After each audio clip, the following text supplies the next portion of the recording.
From Keene in the Shire, the Liberty Media capital of the world, this is Daryl W. Perry, host of FPP Radio News for Wednesday, May 10th, 2017. Silver is trading at $16.29 per ounce. Gold is valued at $1,224 per ounce. Bitcoin is trading at 2.1 cents, and the average price of Bitcoin is $1,749.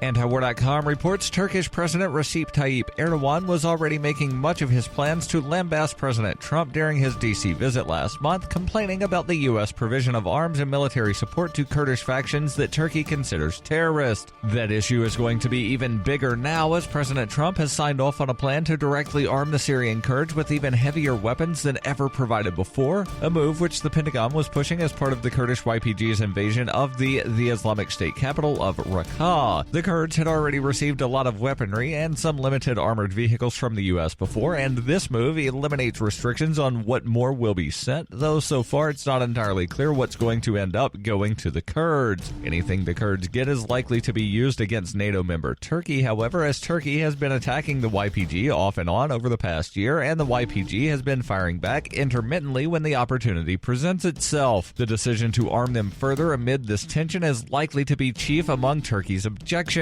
That may be the reason for the timing, as President Trump clearly does not like being publicly contradicted, and Erdogan has been very public in objecting to the U.S. support for the Kurds. But it also runs contrary to the U.S. stated policy of keeping Syria united under a strong central government, and the political wing of the YPG, the PYD, has set up a large autonomous region in northeastern Syria, and the U.S. is now giving them so many arms they'll clearly be able to keep that area autonomous beyond the current war, even though the U.S. officially doesn't want that.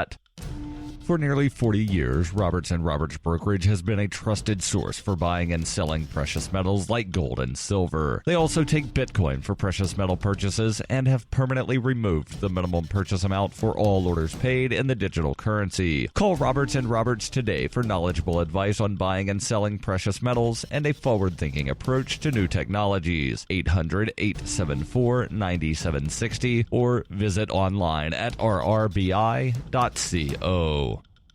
UPI reports in a surprise move Tuesday, President Donald Trump fired FBI Director James Comey, an abrupt move that has many congressional Democrats wondering if the move could be a move to undercut the DOJ's ongoing investigation into potential Russia ties with the president's campaign. The White House confirmed Comey's firing Tuesday afternoon, and Trump informed the FBI chief in a letter. Trump said in a letter to Comey, "While I greatly appreciate you informing me on 3 separate occasions that I am not under investigation, I nevertheless concur with the judgment of the Department of Justice that you were not able to effectively lead the Bureau." The president said he acted on the clear advice of U.S. Attorney General Jeff Sessions and Deputy Attorney General Rod Rosenstein. Trump's letter stated, "I have accepted their recommendation and you are hereby terminated and removed from office effective immediately." Sessions and Rosenstein each sent letters to Trump on Tuesday recommending that he relieve Comey of his duties. Sessions said he felt a fresh start was needed at the Bureau. Sessions wrote, "The director of the FBI must be someone who follows faithfully the rules and principles of the Department of Justice and who sets the right example for our law enforcement officials and others." In his memorandum, Rosenstein said the FBI had taken damage to its reputation and credibility over the last year. Comey's dismissal followed the revelation Tuesday that the FBI director made a mistake when testifying in Congress last week when he falsely testified that former Hillary Clinton aide Huma Abedin had forwarded hundreds of thousands of emails relevant to the Bureau's investigation to the laptop of her estranged husband, former Representative Anthony Weiner. The FBI clarified the erroneous testimony in a letter to Congress earlier Tuesday, addressed to the Senate Judiciary Committee Chairman Charles Grassley of Iowa. The FBI noted the clear distinction between manually forwarding emails and having them uploaded via standard backup processes. The Bureau said of nearly 50,000 emails on Weiner's computer that were pertinent to the Clinton investigation, it found that only 2 with classified information were forwarded manually by Abedin and 10 were sent via the backup process,